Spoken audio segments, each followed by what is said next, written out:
Last time out, we'll talk about some of our 4 players having moved clubs, and we went over the transfer window, where we sold no players to other clubs for the first time in a very long time. Now, let's go to the winter break and see how we've been getting on. The first game we had after the international break was a 1-0 draw against YAC Add-on, which we needed a 87-minute penalty to rescue us. So it's not ideal to have the first game like this, but at least we didn't lose. That's the only silver lining, I suppose. We then went to Aston Villa in the Europa League and were absolutely humbled 3-0. We had no shots on target and they outpossessed us. Doesn't happen that often, but it did happen in this game, and it goes to show just how far away we are from an English team in this competition. At least we went back in the next game and won 3-0. Jasinski getting a hat-trick, just showing that he's quite good at the job and can be really good on his day. He got another hat-trick in the next match, this time against Pagon at their ground, and yeah, it feels like that we've finally got strikers who can score, and it's a wonderful, wonderful feeling. We then hosted Linfield, and Jasinski scored again. We beat Linfield 2-0, and at times they looked like they could be damaging and promising and causing problems for us, but we at least made sure we scored our chances that were on target. Even if we had just 4 shots on target, we need to do better than that. Come on, guys. We then drew against Slask and threw away a 2-goal lead. Disappointed with this result, we were the better team, and they had 3 shots on target, and they scored with 2 of them. We had 11 shots on target and scored with just 2. At least Kowalski's showing he can still score, which is better than nothing. Then we had this shock in the Polski first round. We lost to a second-tier side in the form of LKS Lodz, and they deserved to win. It was legitimately the biggest shock I could think of. I rotated the squad a little bit because I felt like we need to give some players a chance, and because of fitness concerns, and we just did really badly. It was just disappointing, and the fact we were 3-0 down inside 20 minutes just made the situation all the more embarrassing to me. And then we gave up a 91st minute equaliser to Cracovia in the next match, so things just don't seem to be going our way at the moment, and that's disappointing to say the least. At least we got back to winning ways in the Europa League after winning 3-0 against PAOK, so good stuff here. We were dominant from the very first minute. And then we won 3-0 again, this time in the league, and this time against YLAB Block. So, again, really good here, and I think we're starting to get our groove again, which is a wonderful time to get it.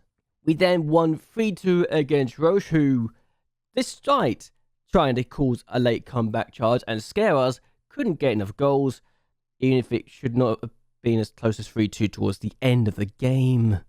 Then we took on Wims and had a 2-goal lead, but then blew it. We could have won this game 2-0. I am disappointed we didn't win this 2-0, but at least we didn't lose. That's the only silver line, I suppose. They had more shots than we did, but we had better chances.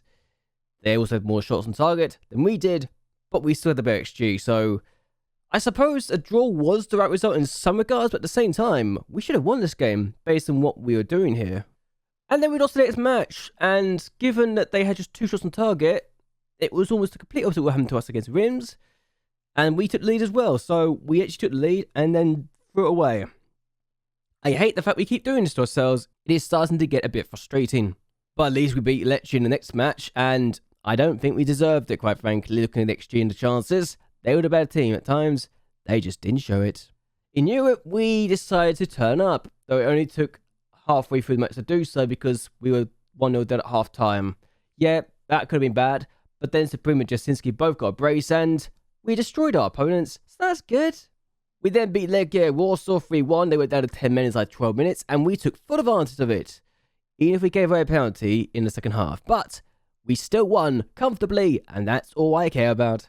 We then won the next game against YLAB Lodz by 3-0. Good goal, good game, good result. As far as I'm concerned, we were a better team, even if they did try to cause problems to us towards the end. Our third goal was when they had the momentum, so I feel like I should laugh at their misery. Ha ha ha ha. And then we beat TSC in the Europa League, and when we can win a game like this, when we were getting frustrated at times, I'm happy either way. So, can we do more is the question over time in the Europa League this year. We then took on Rakov and threw away a goal lead again, this time at their ground. It was at home last time, we had the rescue draw. This time, they had the rescue draw, so I don't like playing against a team, I swear. It's always a problem with this team. And then Lecce Poznan beat us by a goal to 0, and again, that we honestly deserve this point from. So, frustrating to say the least, but what can you do? They had more shots on target. If you don't get your shots on target, you're not going to score, are you? And we were the better team for most of the game, but then they scored and took the momentum with them. They could have won the game, quite frankly, by more goals. So maybe I should be lucky that we didn't lose by more than a goal to nil. Still, as things stand, we are coming in 4th place, and I like to think that we have a chance against 2nd place. It is possible to do it. I feel like the title might be out of our hands this year, though. I feel like I've been in this position before where we've been 11 points away from top of the table and then slashed through away. But this year, they generally feel like a better team, and they've actually picking up points than they wouldn't have done before now. The fact they rescued a 2-2 draw against us when they were 2-0 down is a sign that, yeah, maybe they might be quite good this year. But we're doing okay, and it's not the end of the world, really, is it? In the Europa League, we're actually in 6th place after 6 matches with 2 games left to go. And one of those is against Nice, the other is against Bilbao. And Nice on 12, Bilbao on 17. So if we win one of those games, we have a chance of getting a top 8 finish. The question is, can we do it? Also, Wisla Krakow are 9th. They are going to be getting to the next round regardless, I think, and that is promising. 2 Polish clubs doing well in Europe. It's just a shame that the same can't be said for Lechia Poznan, who are down in 33rd place. Oh dear, oh dear, oh dear. But this is the Youth Intake preview anyway, and we're expecting a goalkeeper, a winger, 2 strikers, and a fullback, who have all got promise, and that's better than nothing. The shame we can't say the same about the DMs, the centre midfielders, the wide midfielders, the attacking midfielders, the centre backs, and the wing backs. But hey, it's better than nothing, and I can't really complain too much at the end of the day. We would like to strengthen a lot of the areas that have been mentioned here, so it works for me. Also, we've already got 7 points in the coefficients this year. We do need another 2.2 points to equal what we had before the beginning of the season, but we are going to be sticking in 12th place as we said the coefficient, so better than nothing. I'd like to get more points. I think we can get more points. It's just going to be difficult to do so, I think, and it could always be worse. So far this season, Dariusz Jasicki has been our best player in the squad so far in all competitions. 10 goals in 7 Europa League matches so far, 11 goals in 15 league games, meaning he's got 21 goals in just 24 matches in all competitions, and has got 4 assists. The fact he's also got an XG of 19 and still scoring that many goals is promising. The fact he's got a 7.86 average rating in the Europa League is really raising his stocks a little bit, and that's despite the fact he's inconsistent and doesn't like big matches. You really wouldn't think that's the case with someone who is this prolific in front of goal this year, but it's promising signs either way. It's just a bit annoying that teams from our division are looking to sign him, but he is a good player for this division. But you would think he's probably better than that, given his current run of form, even if he has, at recent times, started to drop off a little bit. But what can you do? Next best player in this scene so far this season has been Alexander Supreme. He's got 8 goals and 11 assists in 31 matches in all competitions. And again, Europa League's been really good. He's got most of his assists there with 7 assists in 12 matches as well as 4 goals. So 11 goal contributions in 12 matches in Europa League is promising. He's got 8 goal contributions in the league as well, even if he didn't have the rest of the times in the Super Cup and the Cup this year. I'm just going to look past that because he's been trying to do his best to make up for it. He's also been paid 19 grand a week right now, which may be a bit too much for someone who is inconsistent, but he's a leading player for his division and he likes big matches, so maybe we can work with that and we can benefit long term, right? The last person that's really been doing well in the average rating so far has been Hubert Karanik, and I like to think this guy has been the surprise hero, like in some regards. He's a ball midfielder first and foremost in his best ability in the centre midfield, and he can play as a shadow striker up front in an attacking midfielder.